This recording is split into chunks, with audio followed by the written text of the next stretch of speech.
नमस्ते मेरे प्यारे बच्चों, आज हम क्लास 10वीं के हिंदी का तीसरे चैप्टर भारत से हम क्या सीखें को लेकर के आए हैं। ठीक है, भारत से हम क्या सीखें। देखिए, इसमें पहला प्रश्न है भारत से हम क्या सीखें के रचनाकार कौन है। तो भारत से हम क्या सीखें के रचनाकार मैक्स मूलर है। एक का आपका बी नंबर हो जाएगा। उसके बाद आपका दूसरा नंबर देखिए प्रश्न है नृवंश विद्या का संबंध किससे है। नृवंश विद्या का संबंध जो है कि मानव विज्ञान से है। दो का आपका सी नंबर हो जाएगा। उसके बाद देखिए आपका तीसरा नंबर प्रश्न आता है वारेन हेस्टिंग्स था। तो वारेन हेस्टिंग्स कौन था? ये था आपका भारत का गवर्नर जनरल। तीन का आपका बी नंबर हो जाएगा। उसके बाद चौथा नंबर आपका प्रश्न है दारिस क्या है।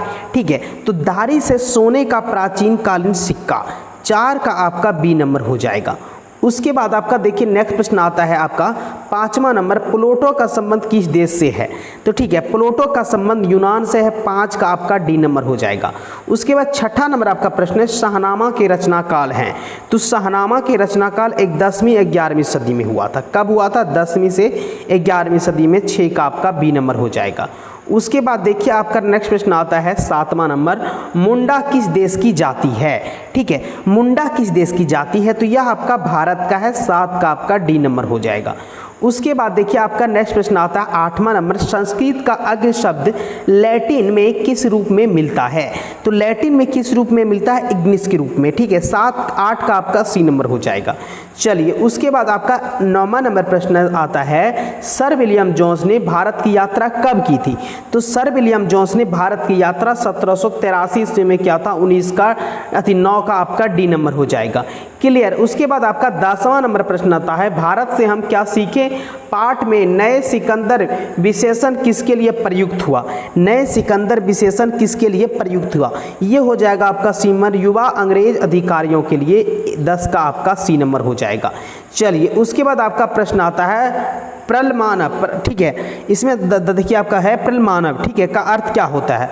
प्रलमानव का अर्थ क्या होता है? तो यह अर्थ होता है आपका प्राचीन मानव का। 11 का आपका सी नंबर प्राचीन मानव। उसके बाद आपका देखिए 12 नंबर प्रश्न आता है हरकस थे। हरकस कौन थे? ठीक है, तो हरकस थे आपका वनस्पति वैज्ञानिक। वनस्पति वैज्ञानिक।